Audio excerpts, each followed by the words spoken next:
Hello, ladies and gentlemen, and welcome to the Smark. And I am Shannon Epstein, alongside the wondrous one, Bob Black. What's up, bro? What's going on, man? Fucking wrestling. What's up, man? Talking wrestling this week. Yeah, man. Maybe some other shit, too, but Yeah, man. mostly wrestling. You know, because it's fun. It's fun to talk about. It is. It is. Things happen. We've got NXT title changes, spoiler alert. Yeah. If you don't want to be spoiled, you know, this is probably not the podcast for you. But if you do like just talking about wrestling, this definitely is the podcast for you. And I hope you do like wrestling, because that's why you're listening. So lots of things happened this week. We had Andrade Cien Almas having a real match against a real opponent. And we had some Extreme Rules stuff happen, you know, like right now Shinsuke Nakamura is a champion. He is. You know, like things happen, things progressed. I mean, Shinsuke is just great, and it was funny how he won the title.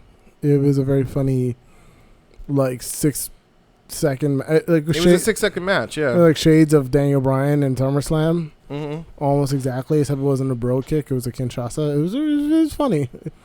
You know, because, you know, the low blow, and I was like, oh, this is a great heel win for Shinsuke Nakamura after he screwed him out of the WWE title multiple times for no reason. Jeff Hardy wasn't ready for the low blow, I guess.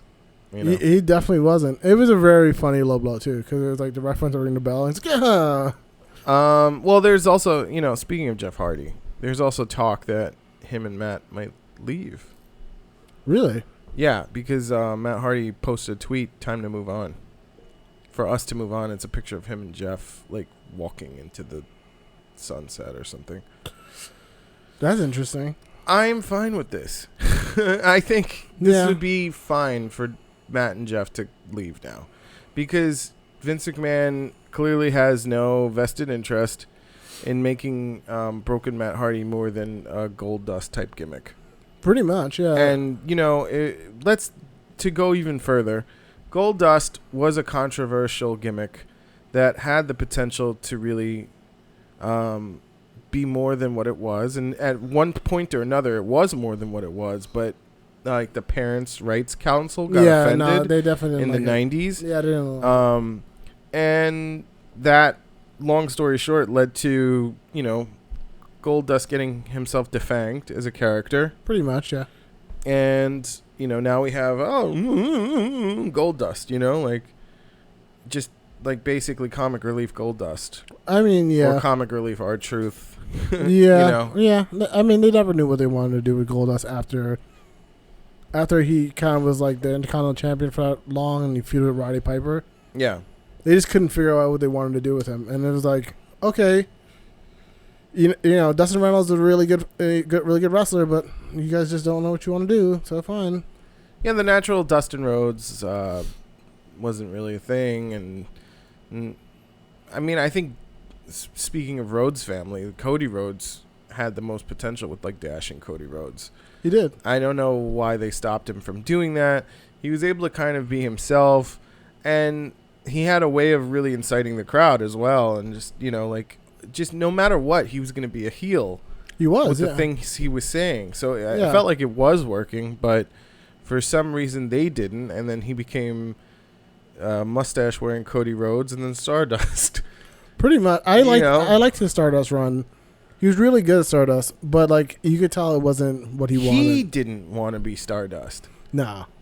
Because what is Stardust? Stardust by nature is a mid-card character. Pretty much, yeah. He's never going to get the title. You know, the American Nightmare, however, that guy could get the title. Yeah. You know, or you know, him being part of, I guess, the Golden Elite. Well, now, the Bullet Club is having a schism right now. So yeah, no. You know, I still don't know. It separated into two groups, right? Well, they got Tama Tonga. He got the Bullet Club. Yeah, Tama Tonga, Tangaroa, Haku, and I think. So wait, is like the Bullet Club just a Samoan stable now? Like, is that? I think it's a separation because of like the Elite, And like that's kind of been cool. It's cool because it's kind of been brewing for a while. Yeah, no, and he has said things like Tama Tonga has said things like, "Look, man, I only care about the Bullet Club. I don't care about the Elite. What is the Elite? You know what I mean? Yeah. We're all the Bullet Club." Yeah, yeah. So I don't know, but we'll see. What will we see? We'll see what happens. I think it's Bad Luck Fale, Tama Tonga, Tongaroa, and Haku, or the one faction of the Bullet Club. Yeah. And then you got Bucks, Hangman Page, Kenny. Is that the Golden Elite? I guess, yeah. And I think Cody joined too. Yeah, Cody's now part of it apparently. So I don't know. So my friend who's like Indie Mark? He's the Indie Mark. He's like, I guess he still doesn't like Cody though. My friend told me the other day. Does he not? He said if you binge watch Cody's matches, Cody's work is not good. I was like, I completely disagree with you. I mean, that's somebody's opinion. But I also said, like, when you binge watch a Bret Hart match, over and over, or different Bret Hart matches over and over and over again, you're going to see a lot of the same signature moves. But that's all wrestlers. Like, I don't understand. Well, yeah. I mean, that kind of mentality is very judgmental of wrestling, like, in the sense where it's like, all right, well, maybe, wrestling is something that, like, you don't really understand. But, like, these guys have to go out and perform every night, and they kind of have their... Like, you get into a pattern at a point. Well, you do, of course. Like, yes, you're going to update your moveset. Yes, you're going to retire certain moves. Yes, you're going to add in certain moves. Yes, you're going to bring a certain move out of retirement. Like, you can't do, the red arrow or whatever the fuck Neville was doing every night, because then it's not special anymore, right? Yeah, pretty much. So you kind of have to, like, get like probably a less good finisher, and then break the red arrow out when you really want to fucking do something like that's gonna make the crowd stand up off their feet. Like that's why like the Jim Cornettes of the world kind of like hate that fucking high spot shit. Yeah, because it actually makes the product worse when you're doing it over and over again. And I get that school of thought. Well, yeah, I mean Jim Cornette's like he's like, oh, why don't you just do a small boy? And I was like, why does it all have to be like the sharpshooter? I don't understand. And he's right. I mean, the five move of doom, that term was created for Bret Hart because he literally had 5 moves that he would do that would lead to the sharpshooter and someone tapping out. Yeah, it would be like, what was it? I think it's atomic drop. He picks you up and drops you on his knee. He drops your balls on his knee. I forgot fucking. I think that is the atomic drop. Actually, yeah, the atomic drop, snap, suplex. Yeah. Elbow off the top rope. Yeah. Oh, the axe handle. You mean? Yeah, axe handle. Axe handle off the top rope. Probably a clothesline somewhere in there. STF, I think. Or no, Russian leg sweep. Yeah. Russian leg sweep. And then the sharpshooter. Yeah.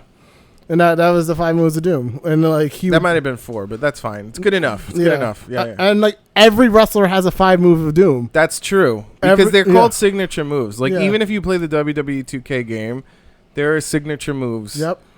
That it's one signature move. Yep. But some wrestlers, like John Cena, will have this sequence of moves that will lead to a finisher. Yeah. And it's called like the hot.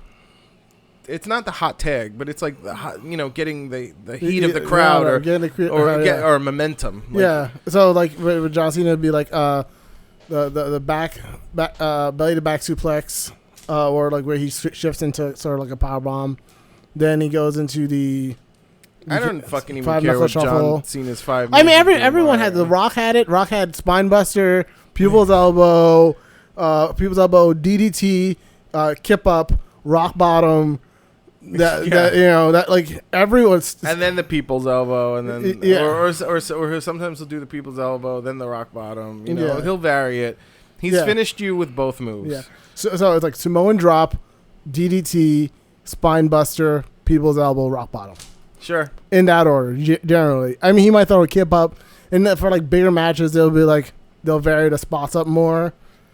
Or he'll like throw a sharpshooter in there. It's fine. Like, it's honestly like that's wrestling. Yeah, like, that's wrestling too. Like for anybody who maybe is new to it, they all have those fucking moves. Pretty much, yeah. And that's okay because wrestling, doing it like 5-6 days a week is just not fucking easy. Yeah, it's hard. It's hard as shit. And sometimes when you go to work, that's all of us. We're guilty of maybe just flying it in. Phoning it in a little bit, yeah. Yeah, just like whatever, man. I gotta autopilot this shit because and that's a scientific study that's been done recently. I mean, majority of people do their shit on autopilot. I mean, Rollins has a 5 moves of doom. Of course he does. Like, what's Rollins' 5 moves of doom? I can't even tell you. I know it. It's all right. So super kick, then Falcon Arrow. No, then Falcon Arrow. Superplex into Falcon Arrow. Yeah. Is this his face moveset? Yeah. Okay. Super kick into Falcon Arrow, then turnbuckle powerbomb, then what is it? And then I think turnbuckle powerbomb into super kick again, and then blackout or curb stomp. Curb stomp. Yeah. Well, look, I gotta be honest. Those 5 moves of doom are fine because the man is an overall great worker. Oh wait, I forgot Blockbuster. There's Blockbuster in there too. Sure. Yeah. Dude can fucking wrestle his ass off. Yeah, that's what I'm saying. Like Braun Strowman doesn't even have 5 moves to doom. He just has 2 moves. It's true. Clothesline. Power slam. Gorilla press. Yeah, all right, yeah, gorilla press. Any move that a big man has done. Shoulder block. The fucking power slam. the holding suplex I've seen him do once. Yeah, that's his moveset. That's what he does. I've seen him do a double suplex when he was doing the 2 jobber at a time matches. Yeah. Undertaker. Taker's like 5. Oh, I think he has the choke slam also. Yeah, choke slam. Choke slam, yeah. The 5 moves of Braun. Yeah. It's not even the 5 moves of doom because that's like a sequence of like, all right, let's do this choreography to lead into that because that makes everybody go wild. Or, pretty much, whatever. It's just whatever, man. Like what Taker has, he does a suplex every once in a while. Gets you into a corner, beats you up, walks the ropes, leg drop on the apron, choke slam. Oh, clothesline rolling clothesline from the top rope. And then usually if he's dead man, Taker, tombstone. If he's badass, Taker, last ride. I missed the last ride. I don't think he can do the last ride anymore, by the way. I mean, it takes a lot. It's a lot of energy. It takes a lot. I mean, it's a lot from both people, but it's definitely a lot from the power bomber than the power bomb. I want to talk about Extreme Rules for a minute. Sure. Did we call that Finn Balor was going to defeat Baron Corbin? You called that. I said Baron Corbin, right? I definitely called that. Yes. Okay, but neither of us got the B team right. No, I mean I didn't. Nobody thought that was going to happen. That was a little swervy. It was fun. It was a fun win for them, I guess. Yeah. I don't know what they're going to do with it, but it was fun. I think we called Braun Strowman was going to win the cage match. Both of us did. I did too. But you know what? Kevin Owens winning makes sense because he was able to run away, which is what he's been doing. And that's what you have to do to win a cage match is run away. Pretty much. I mean, whatever. It was just a excuse for them to throw Kevin Owens off of the cage, pretty much. That's what it was. Right. Or just give him a cheap win. So he can have another on his list of like ridiculous bumps that he should not be taking. At his weight? For the Fed. And then they're just like, okay.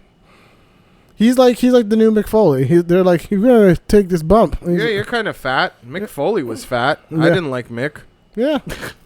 Mick Foley was like... But like, Kevin Owens can be menacing if booked correctly. Yeah. And like, they booked him all that way until like the end of his championship run against Goldberg. Like that was... Pretty much, yeah. That was the end of Kevin Owens, as I remember him.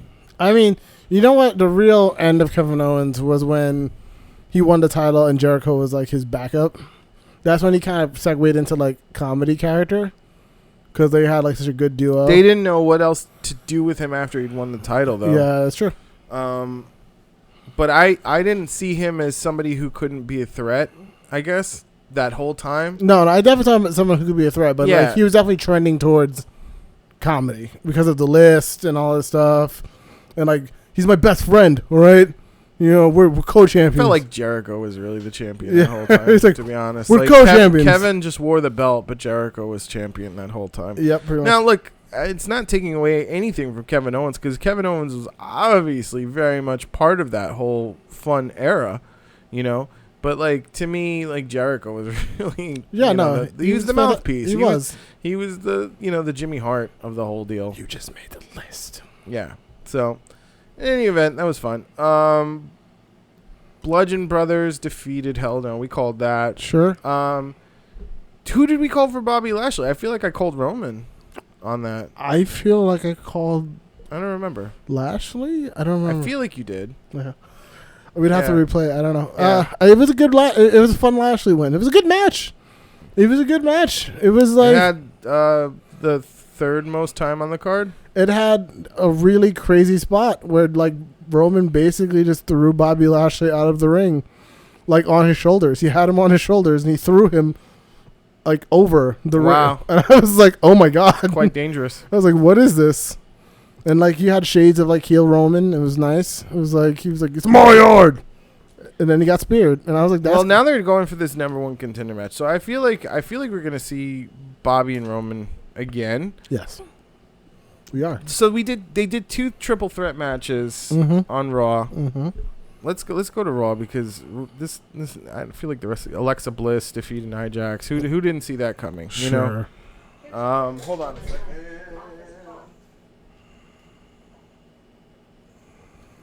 Sure. That's the problem with Amazon Echo. How's Prime Day, by the way? How was Prime Day? For you, yeah. I got pillows. Is that all you got? Yeah. What did you get on Prime Day? Nothing. I'm just surprised you only got pillows. I feel like I looked really hard. I really scoured it, and I was like, last Prime Day I didn't find any deals. Yeah.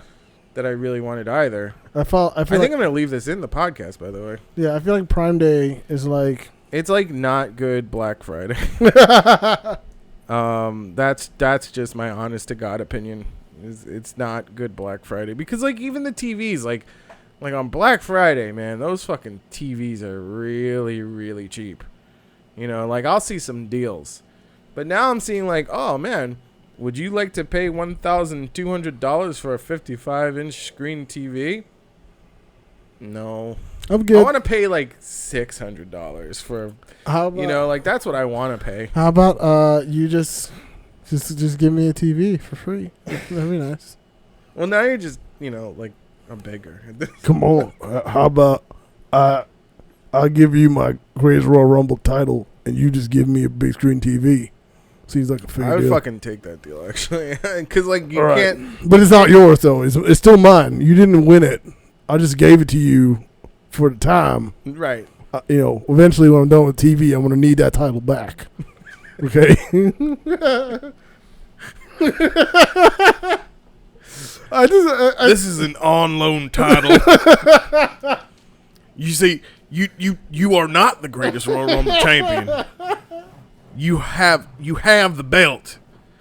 I will come back at a later date to take it, and we'll keep the TV. Do you understand what Braun is saying to you right now? Do you understand? I still don't understand why they're not using that title. Oh my God, it's such a great... It's a fucking prop at the very... It's like the Slammies with Owen. It's like a fantastic MacGuffin that they refuse to use. It's but I mean, remember when Owen had the fucking Slammies, and like that's all he talked about the whole year? Yeah, I know. You see this Slammy right here? This is the greatest moment of my life. He fucking went nuts, Owen. They made a mistake giving it to Braun because they... No, they didn't. He's comical. He can be comical. Yeah, he can, but I don't think that they want him that comical. It doesn't matter. Like if they gave EC3 that title, he would definitely run with it. He'd be like, "My name is EC3. I'm the greatest Royal Rumble champion." Like, look, you want this? You can wrestle me for it. You can wrestle me for it. You can't have it. You cannot win it though. You can't win the title. That had to happen the day of the greatest Royal Rumble. Do you understand? All right, look, we can wrestle. How about this? I'll put the title on the line, but you're just winning a prop. Yeah, no, that's all you're winning. I'm still the greatest. I'm still the greatest Royal Rumble champion. Yeah, you won't be, but you'll have a belt. We'll have a belt. How about Maybe. this? How about this? You put your title on the line. I'll put my title on the line. All right.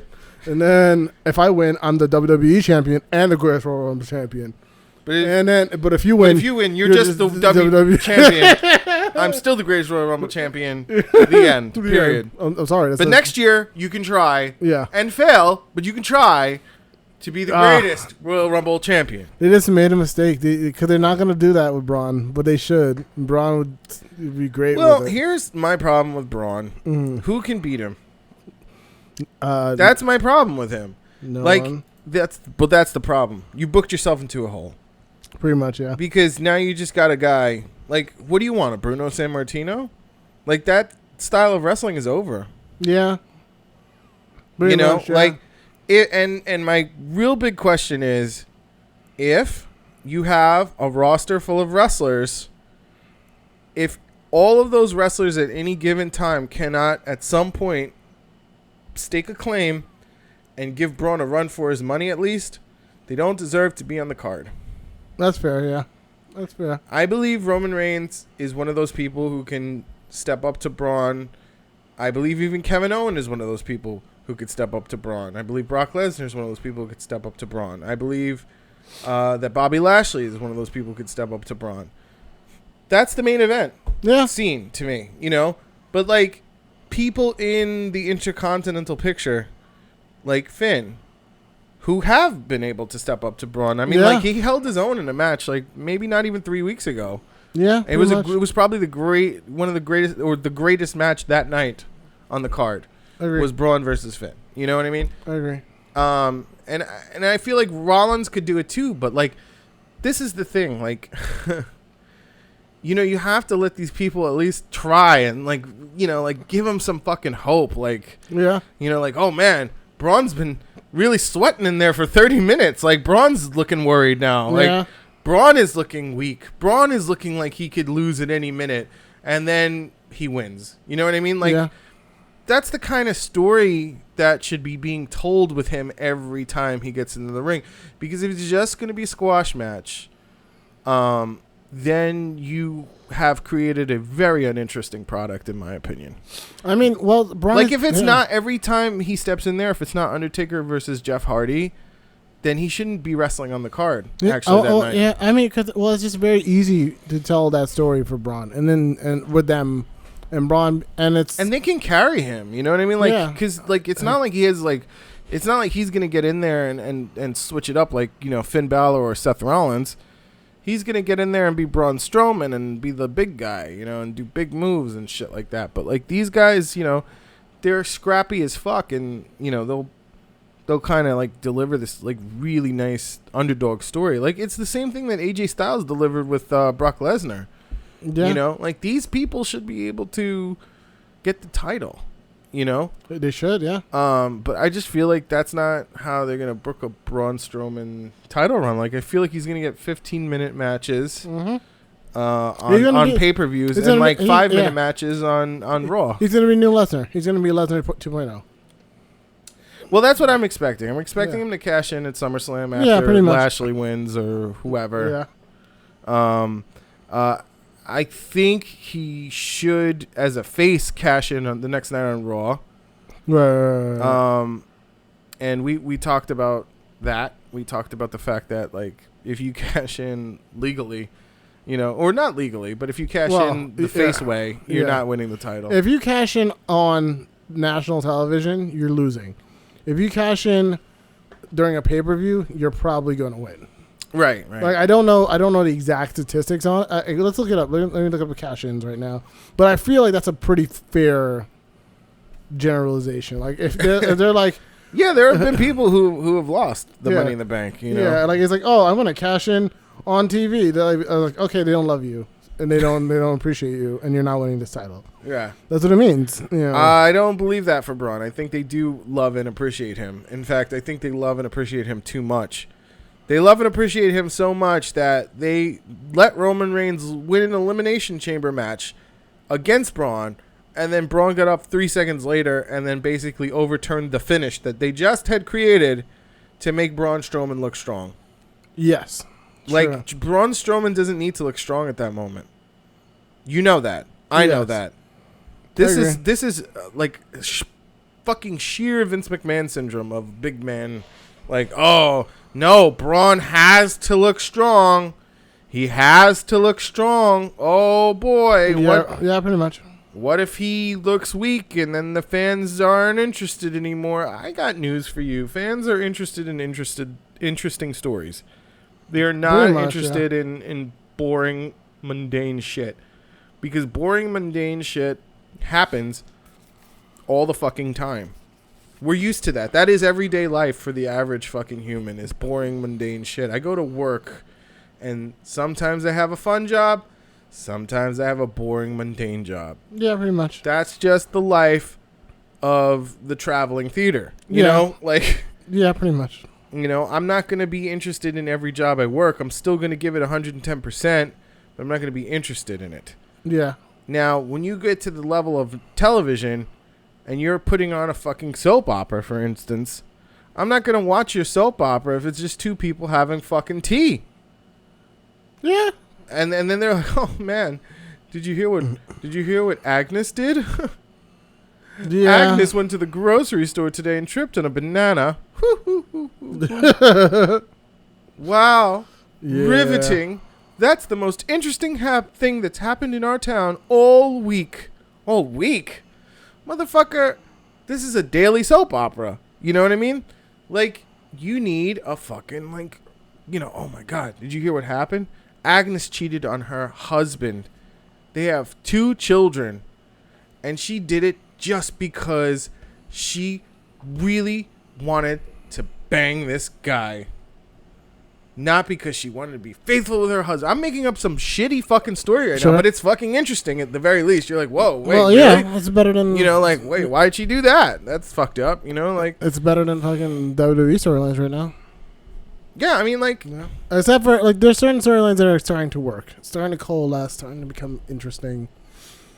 Like, the Lashley Reigns storylines is actually kind of fun. Well, it feels like a competition. You know, it feels like they're doing it because, like, there is a championship at stake. Yeah, now. And also they match up together. They look like they can have a good match together physically, and it makes sense. It reminds me of when Roman was facing Braun, and I was like, this is really good. Braun and Roman should only face each other ever. Braun Strowman should never face anyone else but Roman Reigns, and Roman Reigns should only ever face Braun Strowman. Yeah, no, there's a good chemistry there, but also Roman Reigns is a good worker, right? Yeah, you know, whatever you think is wrong with him at this point, his work is not the problem. He's overturned. Yeah. It's his character which is maybe lackluster and uninteresting. That's fair. That's fair. Yeah. Nothing a little heel turn won't fix though. Well, yeah, that's just like, you know, adding some alcohol into the fruit punch. You know what I mean? Pretty much, yeah. Like that's, you know, spicing it up a bit. Yeah, making him. I like the shades of heel that he's got going on right now, where he's like angry and like arrogant. He's like, you know, this is my yard. Who's this Bobby Lashley guy? And I was like, this is kind of cool. I like it. Well, it's good. It's always good to have a new character come in and freshen things up. And I feel like Bobby Lashley has done that. Bobby Lashley is a bit too much of a babyface for my liking. At this point, kind of, yeah. He's better as a heel. I don't hate him. I don't hate him. Heel. He just genuinely is happy to be somewhere, and I'm not going to fucking bash someone for being themselves. Because I feel like he's being himself right now. Yeah, honestly, he's happy to be part of the Fed. Of the Fed. He's happy to, you know, like make the kids happy when he comes out. Like adults are into him as well. Yeah. Overall, he's a decent person, but like I think, you know, if he's just the same way the whole time he's there and there's no character development, there will be some resentment and overturn on Lashley. Pretty much, yeah. I agree. You know, it's the same thing with Romans. Like, when everybody split up from the Shield, Dean Ambrose became, you know, the guy who didn't give a shit and wore jeans and fucking wrestled in a tank top and was like, you know, like, I don't give a shit. And then Seth Rollins became, like, the fucking guy who wore a superhero outfit, but, like, fucking hated everybody and was like, I don't give a shit about any of you stupid idiots from Maine. Pretty much, yeah. I'm Seth Rollins. I'm Seth freaking Rollins. The world heavyweight your world heavyweight champion. Yeah, that's pretty cool. You know, you sold out. You sold. It doesn't matter. I cashed in, you stupid idiots. That's pretty funny. You know, like that's Seth Rollins, and then Roman Reigns was like, I'm the Shield. still. And they're like, what? Dinner. I kept the theme song to the Shield. No one remembers the Shield. Like that's Roman Reigns. He's a nice guy. Yeah, no, that's kind of what happened. Yeah. Yeah, he's like, all right, well, way to be original. Yeah, they just didn't know what the fuck they wanted to do. Yeah, I wear a 60-pound vest. Why? I don't know. I know you don't know. What do you stand for, Roman Reigns? Winning. I'm a hound of justice. a lone hound of justice. Roman was the muscle of the Shield. He was. You know, like, same as Batista was the muscle of Evolution. Batista? Same as Kevin Nash was the muscle of Shawn Michaels. And, Well, you know, these are the muscle people. Every group he was ever in, NWO. He at least spoke at NWO. He did. I don't remember any promo from Big Daddy Cool Diesel except like, to all the little diesel maniacs in the Fed. What? Yeah, like basically like one of those like Saturday morning Shotgun Saturday promos. Yeah. Yeah, I'm the Big Diesel. and I'm here to retain my WWE title that I beat from the idiot kid Shawn Michaels. I was like, what? Vote for me. Wait, what? You're running for something? You know, like Big Daddy Cool Diesel.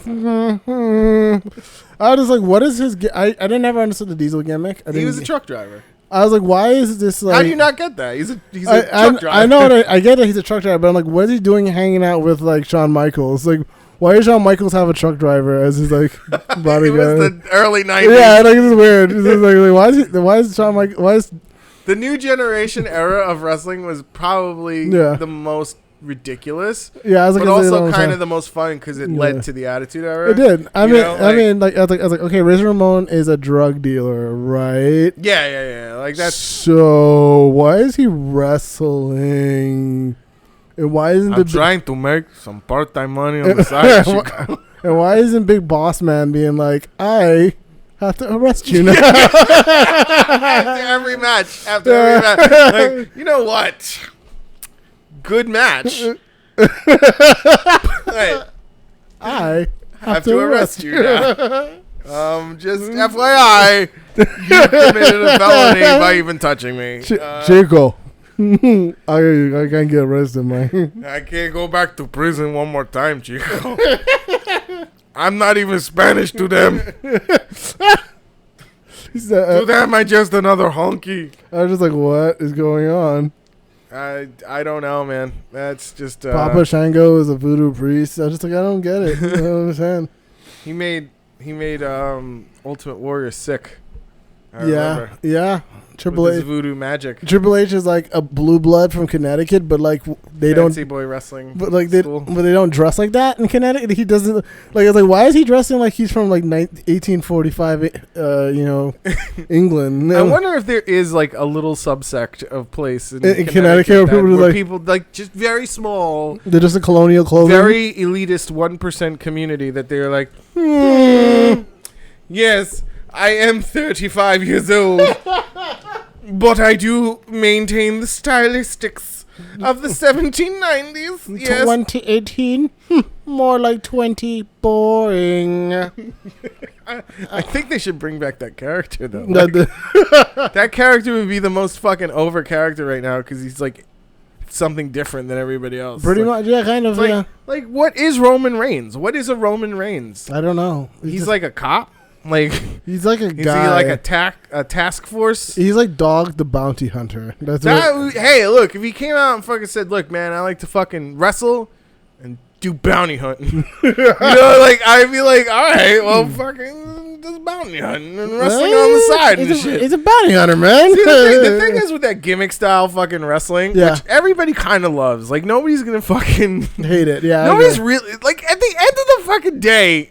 Broken Matt Hardy is the most interesting character inside the WWE because he's a fucking guy who's like, I I'm a god, you morons. You know, like, he's just like... Yeah, no, it's true. He comes out, he made his own fucking mythos, his own fucking universe, and it's a gimmick, you know? It's fun, yeah. People like it. I like it. I mean, it was... I gotta tell you, like, not to promote Wrestle Talk or anything like that, but Wrestle Talk has this crap gimmicks segment, right? And they did some crap gimmicks or whatever. One of the gimmicks actually was really fucking good, where it was about a priest who comes out and wrestles and makes you confess as a submission hold, and he won't let you go while he's making you submit until you confess. He's like, confess your sins, and then like when they confess, that's when he lets them go, and he's like, God forgives you, my child, and then fucking like moves on. So you mean basically, what was the name? And like the gimmick was just like actually so fucking good that I was like, and even Ollie Davis was like, man, I don't know if we can afford that guy. Hey, what, it's a really good gimmick. What was the name? And I was like thinking the same thing myself. I was like, wow, that is not a crap gimmick. That is a really good gimmick. Something that like, why is there not gimmicks really coming out? Who was the guy who was like the white version of the Undertaker? Mordecai. So basically, he was Mordecai. No, he was just a priest. In this scenario, he is just a priest. Okay. Just like Big Boss Man was just a corrections officer. Weird. And Nails was just a prisoner. Weird. Why can't we just have a priest who wrestles and like really fucking commits to this gimmick? You know what I mean? Like, so he would be basically same thing as like a broken Matt Hardy. He Like broken Matt Hardy. Brother Devon, if he was fully priest. Yeah, no. I think if Brother Devon committed to it and wasn't so hokey and jokey with it, yeah, sure, you know, and like believe, like that's the thing. Like when you believe in your gimmick, whatever your gimmick is, it's gonna work. Pretty much, yeah. Because like you will start, and especially in this day and age of social media, like you can cut your own promos. Like nobody's stopping you from making your own YouTube channel. That's true. And getting over. You know what I mean? Like that's what made Zack Ryder different. Is yes. Zack Ryder was able to get on YouTube and be who Zack Ryder was. Yeah. You know, because like this is what I'm saying. Like, what is a Zack Ryder? Oh, well, Zack Ryder's a funny guy who, you know, likes to do sketch comedy and shit and then call himself the internet champion. You know, like he got over like that, you know? That's true. You know, what is a Miz? Okay, Miz has a gimmick. Miz is a former reality star who became a wrestler, then did really good in Hollywood, according to himself. Right. You know, and is now a fucking Hollywood A-lister. Like, he had character development in one way or another. He started out as a reality star, became a wrestler, then became a movie star. You know, and, like, that's still a gimmick, nonetheless. That's true, yeah. You know, like, there was a change. There was a change, though. You started out as something, and then it organically evolved and grew into what it is now. That's true, yeah. You know what I'm saying? Yeah, like he started off as like, I'm an A-list kind of person. But like a lot of these characters don't have like a defining thing for themselves. You know, and that's kind of like why 90s wrestling was really... I don't understand why they... like it's like fun and interesting. Like they haven't done anything with Balor. And like he's a gimmick. He is a demon. He's you know, a like, demon, you know... He could say it at any time he comes out. You could go, sometimes I don't just feel like smiling. You understand what I'm saying to you, mate? Sometimes I don't feel like having a good match. Sometimes feel like tearing people apart. You know, like just something like, and like just buy it and believe it. Yeah. Believe what you're saying. Yeah. And make it the truth. And that's when it becomes like a good gimmick. Yeah. Something that people can get behind. Like, even if it sucks, you know, like even if it's a shit fucking gimmick. Like New Day was a shit fucking gimmick. Oh, they went with it. They just didn't back down. They didn't necessarily commit to the New Day gospel. Yeah, no. Of my brothers and sisters. You know, they didn't do that shit. No. They were like, New Day! And then like started really getting into like crazy unicorns and the power of positivity. You want me to be gospel? I'll be gospel. The power of positivity. Yeah. Okay, that's fucking fair. Yeah. You know what I mean?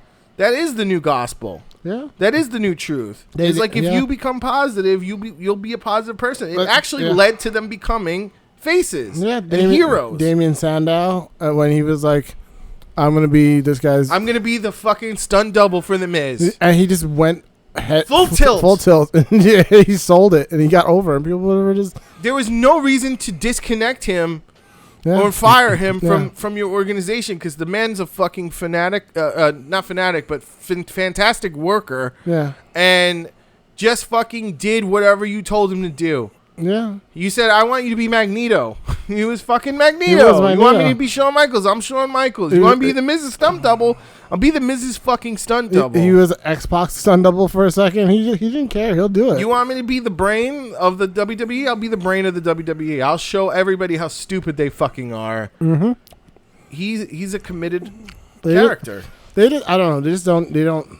Like Elias has a gimmick. You know, Elias is a fucking rock star or whatever, you know. And I think little by little, he's actually slowly turning into like an actual legit rock star where like people would probably go pay to go see his concerts. Like, what's Braun's gimmick? Braun is like, he's a strongman. I'm big and Braun Strongman. I guess, yeah. But he has a gimmick. He's sort of gimmick. He's a pseudo gimmick. I used to be part of the Wyatt family because I had a beard. Now he's like, my gimmick is I'm big and I can fucking destroy things. And I flip things over. That's that's when he had a gimmick. Will it flip? Now there's no will it flip anymore. He doesn't flip things. That's the most interesting thing about him. Flipping shit over is like he doesn't do it anymore. Yeah. I'm like, why you steal this beautiful gift that he gave? He's like, I will flip this thing over for you, and it will bring ratings in. I mean, that's the funny thing is like. That's actually making use of his gimmick, which is his real life talent. That he's super strong. Yeah, that he's ridiculously strong. That he is a strong man. That he is somebody who's competed in World's Strongest Man. I mean, I'm going to say this right now. I don't know if he actually competed in World's Strongest Man, but I'm pretty, like, 95% sure he did. I feel like he did. You know, like Mark Henry won the World's Strongest Man. He did? After that, he got a big push. Because Vince McMahon was like, oh, wait. Maybe I should be buying into this guy. You know? Yeah. Like, I think Vince likes realism, right? That's the thing. He used to not like realism as much. In the 90s, he was into the gimmicks, which is what we're talking about right now. Yes, he was. He was into the gimmicks. Then the Attitude Era was when things got super real and, like, fucking... They still had gimmicks. Yeah. But it became like real and fucking like fucking Days of Our Lives real. You know what I mean? Sure, yeah. Like Marlena's the devil real. All right, I got you. You know, I got you. She's like Satan. She's actually Satan. Yeah, exactly. You know, and that's also when Days of Our Lives had their most, ratings. Was when Marlena was the devil. Pretty much, yeah. You know, which is super fucking gimmicky. That's not real at all, but like it has an element of realism, and that's what counts, right? Sure, absolutely. So where are we now in terms of wrestling? We're not facing gimmicky at all. It's like probably anti-gimmicky right now. Yeah. And it's kind of like they really want everything to be like the UFC. I feel like they want like their top matches to feel like a real fight. Sure, and there's nothing wrong with that. That's actually okay. Yeah. I'm okay with that. I love the matches being real fights, obviously. Right. But I'm saying, like, what is driving my attention to watch the fight? And that's the problem. I agree. That's the... like, why do I care? Like, anybody can fight. Like, you can watch fights on YouTube. You can watch UFC. Yeah, I agree. But, like, you have no compelling story leading to the fight and caring about the outcome of the fight. Not really. Yeah, that's the thing. And then, but that's the difference between, like, what's going on in NXT with Tommaso Ciampa. Yeah. And Johnny Gargano. And their, like, blood feud is like, oh, I was betrayed by my fucking brother. We were the tag team champions. Yeah. It's a Shawn Michaels Triple H feud. Done again. And that feud went on for a really long time. Then they got back together. And then, it was a great feud. It was probably one of the best feuds that Shawn Michaels and Triple H has ever done. It was the biggest slow burn in history. Yeah, like, and it extended into Chris Benoit and past Chris Benoit, and I was like, this is really great. They kept that shit going. Whereas, like, they legitimately walked out. I was like, this is between me and you. And Chris Benoit was like, I won the Royal Rumble. I was like, shut up. This is between me and you. And I was like, oh, man, this is actually kind of cool.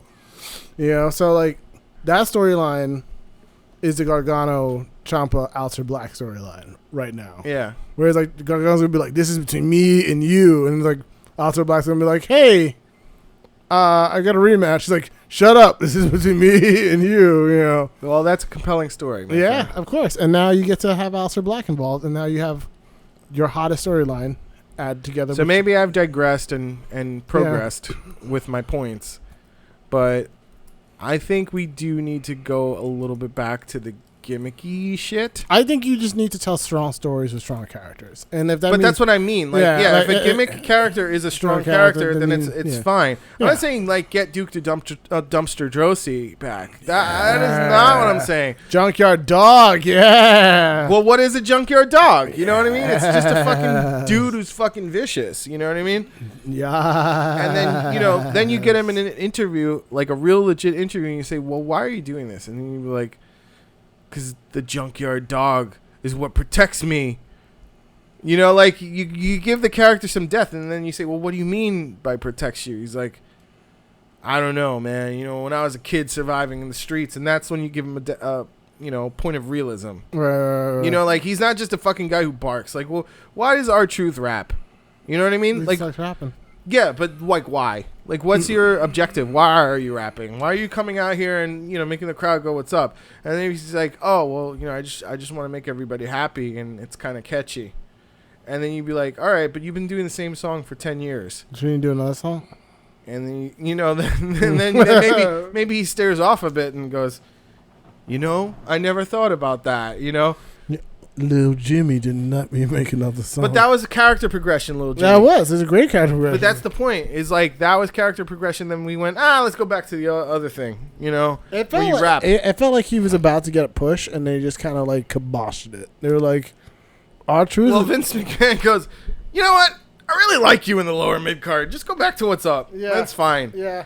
But like these people, like even the lower mid card, deserve a chance to tell a story. Yes, everyone deserves a chance to tell a story. And you know what I'm saying? Like it's like do you? I love the idea of Renee Young saying to R-Truth, well, like you've been doing what's up for 10 years. Like what's up with that? And then Shane Helms just runs out. Like you know. Yeah. And then but fine, forget about the Shane Helms reference. He just he kind of like has a serious question posed at him, and then he's like, I don't know. And then, she could say something like, do you remember your last championship in the WWE? I do. It was in, it was in 2008 or something like that. You won the hardcore title or whatever. Or you were tag team champions with Road Dogg or whatever the last fucking thing he won. Yeah, that's true. Yeah. Like, don't you have any desire to, like, I don't know, see more for yourself than just, like, the guy who shows up late to things, like, oh, I'm here to win the Money in the Bank at the Royal Rumble. Like, that's really funny, but, like, yeah, that's true. Don't you have any desire? And then that could lead to, like, a character progression for him. Where Renee Young becomes as Zelina Vega? And no, but, like, it's something that is internal for him. Or even Ty Dillinger. Ty Dillinger would be great. Yeah. Like, any of these guys who are just kind of, like, dicking around in the back, like give them like 5 minutes of spotlight. A story to tell, anything. Yeah, that would be great.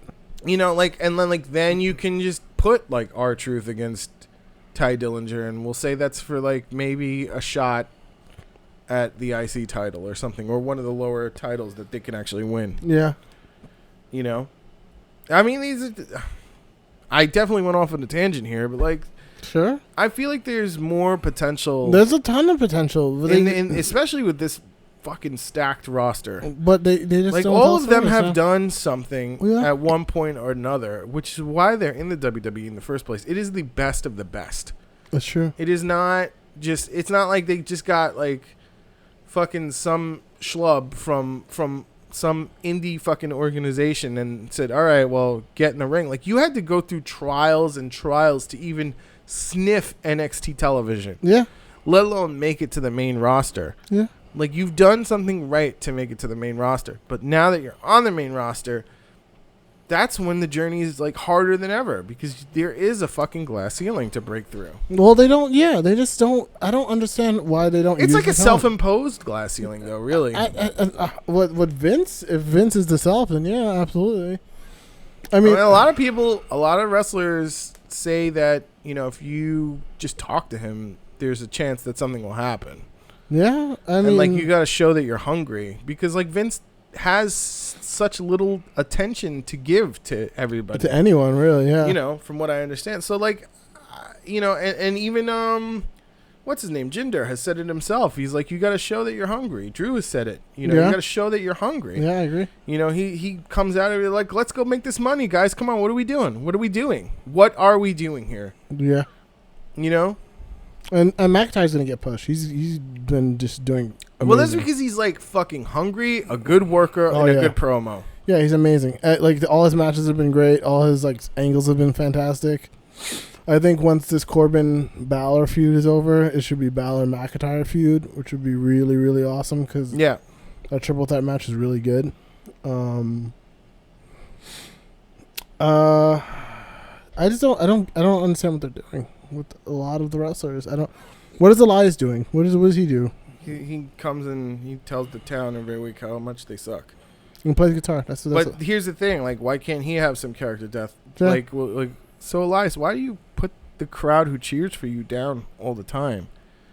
You know, does it make you feel better about your insecurities to do that to them? Like, it'd be like interesting to pose that kind of question and be like, well, what do you know anyway? You're a fucking idiot. And then just he walks away. Pretty much, and then like you just get a camera on him and he's like, maybe it does make me feel better. You know, like just some bullshit. You know what I mean? Like just something that happens where we see inside these people's thoughts. Yeah, I get it.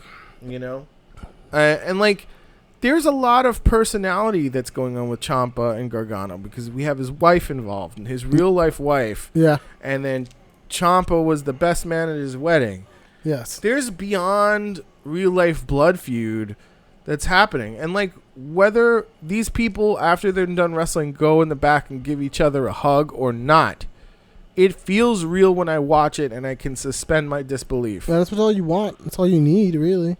You know? Yeah. So I don't know. That's like storytelling 101 for those of you listening at home. Pretty much. You know? And that's just my take on like everything that's going on lately. It's like I see character development happening all the time on NXT. I see growth. I see potential. I see the wrestlers getting better. I see their characters getting stronger. I see their characters go from a really strong point to another really strong point because there's an evolution. It's like, and I don't see any of that on the main roster. It's like when Daniel Bryan is openly being like, "Do you trust these guys to do?" he openly is like, "Do you trust them to do a storyline to Mania between me and The Miz?" Well, he openly says that, not like just breaking kayfabe and just being like straight like, "Do you trust these guys? Would you trust them?" I don't know if I would trust them. Would you trust them? He's like openly telling people who are not in the Fed, he's telling media, he's like, I don't know if I trust him to do a storyline correctly. Well, I just want to drive my point for one more thing, okay? Talking about evolution of characters, and this really goes to what is right in NXT and what is right also in the Indies and in NJPW. I guess NJPW is still indie, right? That would be considered indie. Yeah, sure. You know, because what isn't indie? Like WCW isn't indie, right? Yes. So NJPW is clearly not on the level of WCW. Yes. Neither is ROH. They're indie, but they're getting there. They're on the cusp. They're getting to the point of like where ECW was, where ECW was just about going from indie to, all right, look, man, these guys are legit competition now. Yeah. Because they're getting a show at the Garden, and I plan on going to that show. You know? Yeah. I don't know if you plan on going to it. I want to support. Yeah, you know what I mean? No. I want to support mostly because WWE tried to like. They tried to block them. Try to block them. And I enjoy that they were like, no. The evolution of Okada right now is really important because Okada, you know, was this amazing title holder for what, like 2-3 years? 4 years. 4 years. 4.5, I think. Okay. Kept a compelling story, multiple stories for years. Yeah. On end, you know, defending his title a lot more than Lesnar did. Yeah. working through injuries, Yeah. gauging fan interest, and now what happens when he loses his title? He's not still the same Okada.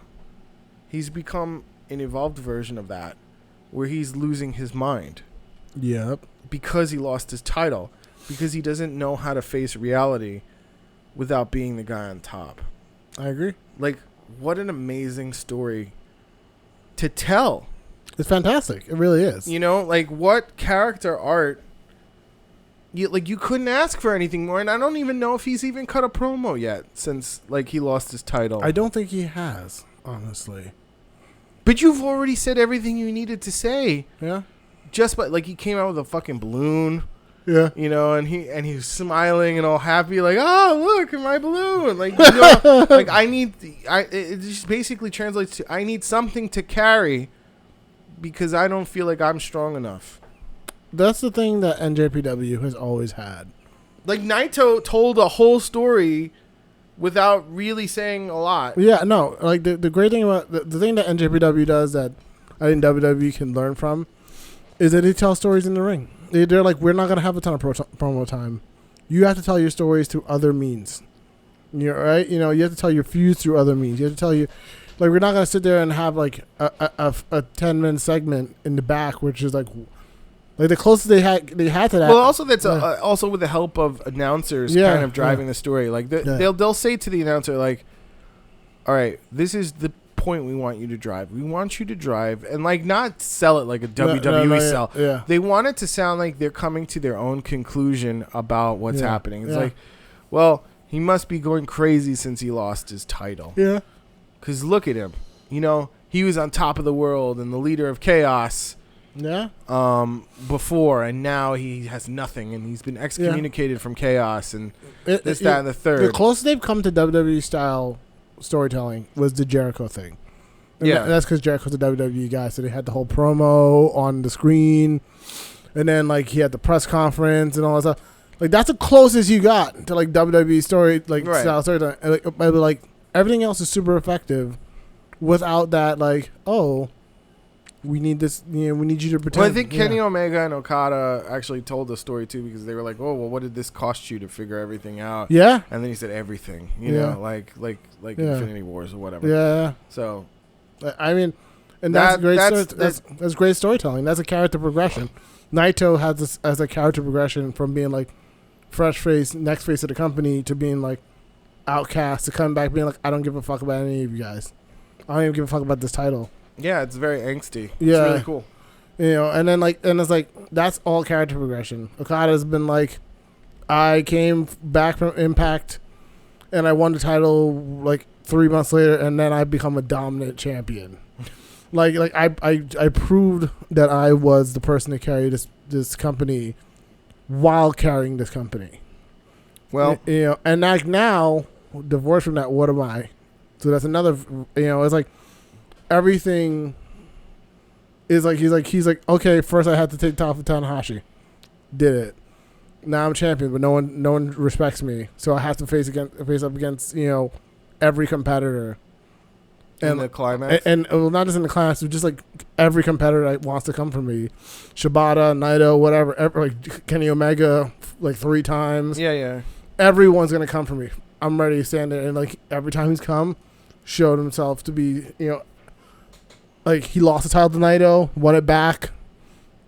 Then, you know, it reigned for like 4 years, and now he lost it, and he's like, all right, I've been the champion for 4 years. I've been the champion since I've been in the company. Who am I now that I don't have this thing? Right. You know, and it's like, that's the story. That's storytelling without having to resort to like overly long, 20-minute wastes of time promos. With Stephanie McMahon in the middle of the ring. Or John Cena or whatever. Yeah, like, I don't need the 20-minute soap opera promo. Soap opera thing. You know, Gargano. They did that. That's not a soap opera thing, though. A soap opera tactic would be an interesting 20-minute promo, like a Stone Cold. Well, they did promo. that. They did it with Johnny Gargano. Gargano was like, "I'm over this, you know, DIY thing. I'm ready to be Johnny Wrestling again." And then people kept bringing out the DIY shirts to throw him off. And then like he finally started winning, and then Ciampa came back, and it's like he's been trying to get past this Ciampa thing, Right? Trying to get past thing, and then like it just keeps coming back, and it's like that's a storyline. It's like he needs to conquer this thing, and then it felt like It's the hero's journey. Yeah, and then it felt like he had conquered it. Yeah. And then the greatest story ever told, the hero's journey. And then Ciampa came back again. So it's like that's storytelling. Where it's like, and now like he's unhinged. He's the one who's like, I want Ciampa. Ciampa's like, I already won. I got what I needed. I'm good. Right. I saw everything I wanted to see. Well, Johnny's own demon, basically, essentially, spoiler, is going to cause Johnny's demon of conquering Ciampa is going to cause Ciampa to win the championship. Yeah. So like that's really good fucking story. I mean, like, what?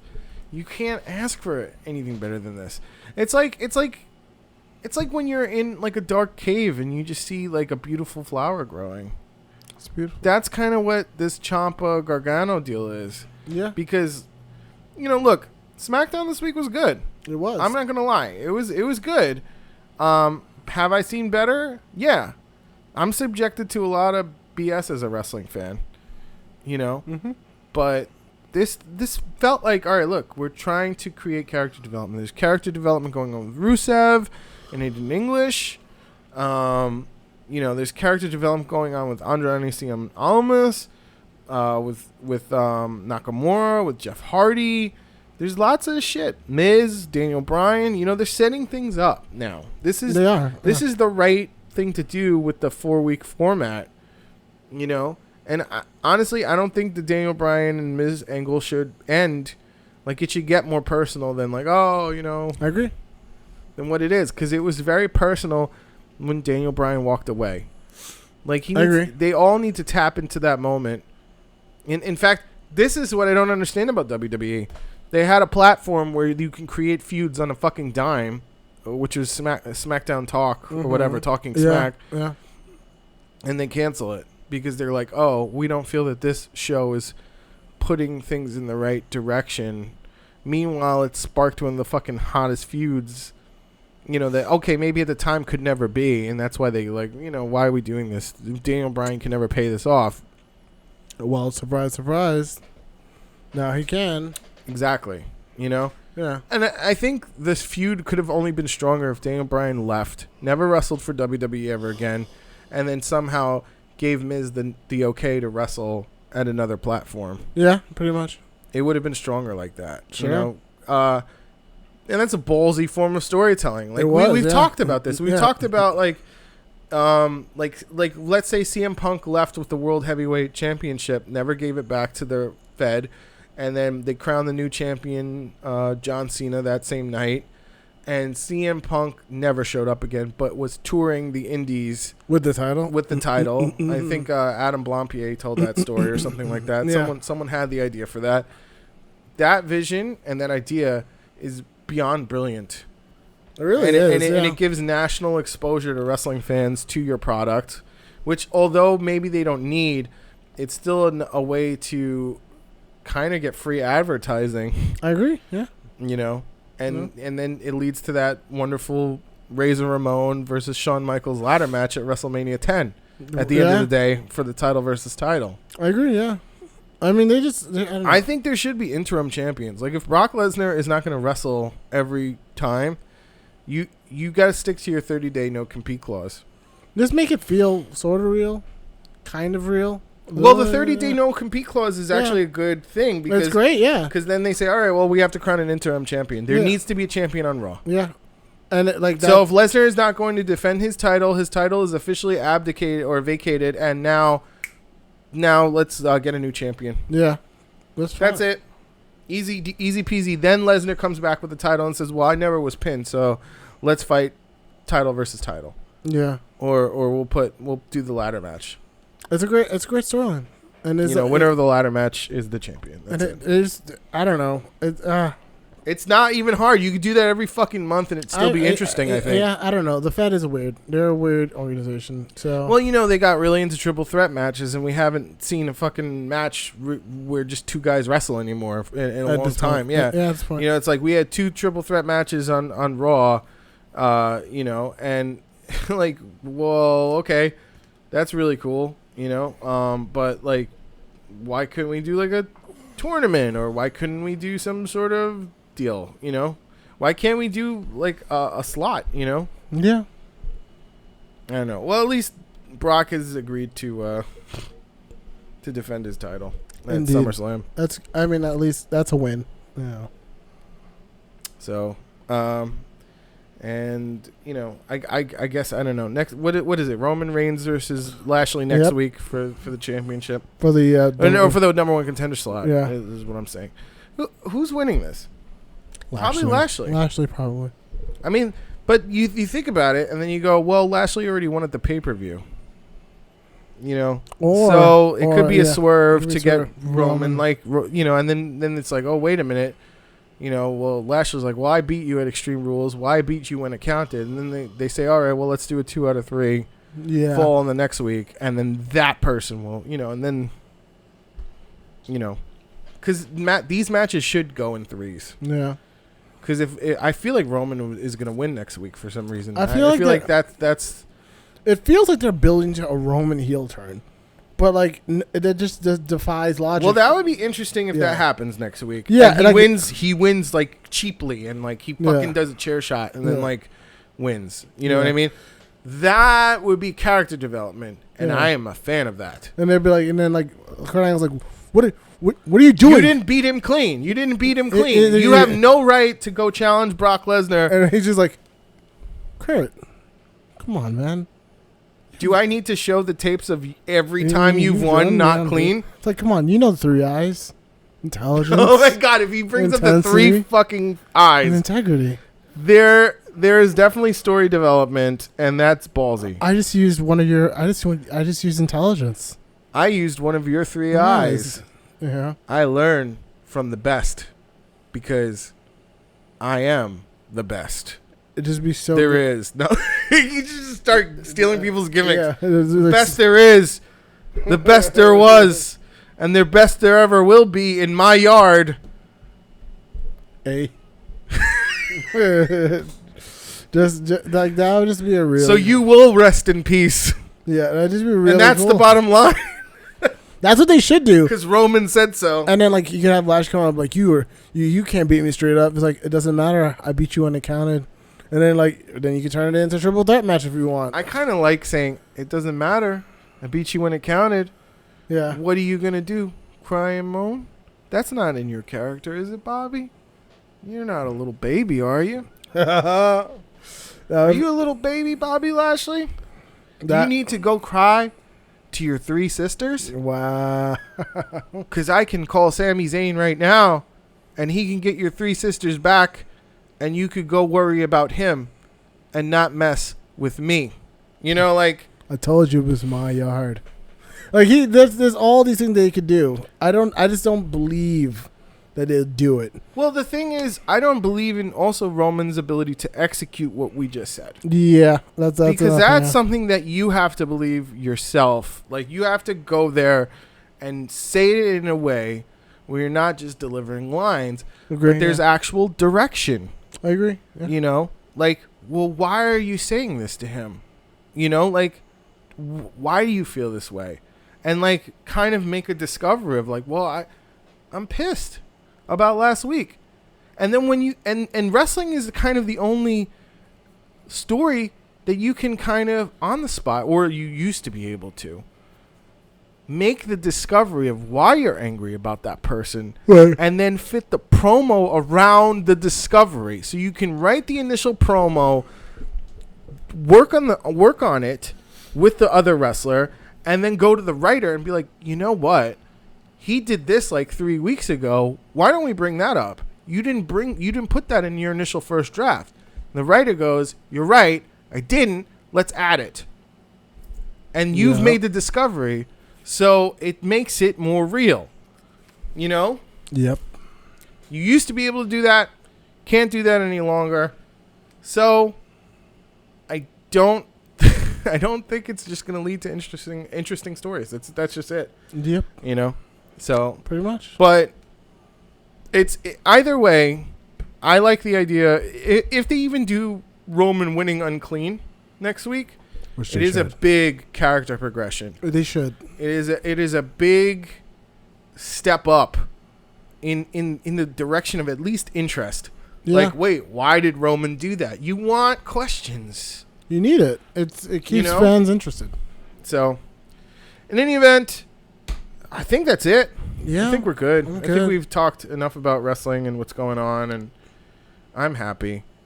But I encourage you to question us. So you should write to us at... Question us, eh?